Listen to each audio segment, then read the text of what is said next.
Lee Anderson. Thank you, Mr Deputy Speaker. Now then, if we control what students in universities can listen to, then we are controlling what they can think and the type of person they will become. Now, that may work in places like North Korea and possibly within the Labour Party, but it has no place in our society, and this bill will strengthen free speech and academic freedom at universities.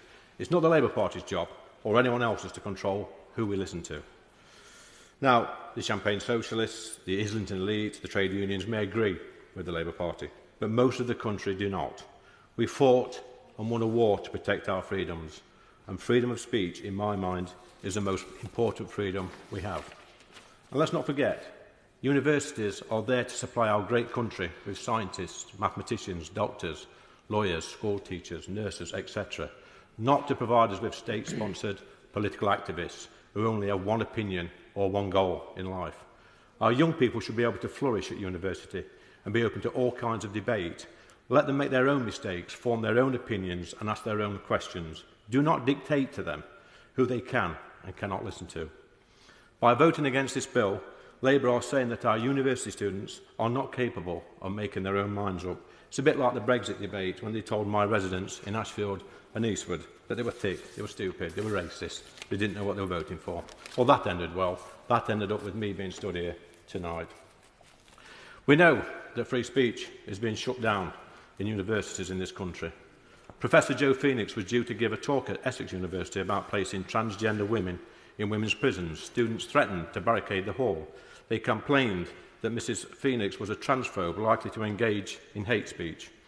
A flyer with an image of a gun and a text reading "Shut the up" was circulating. The university told Miss Phoenix it was postponing the event.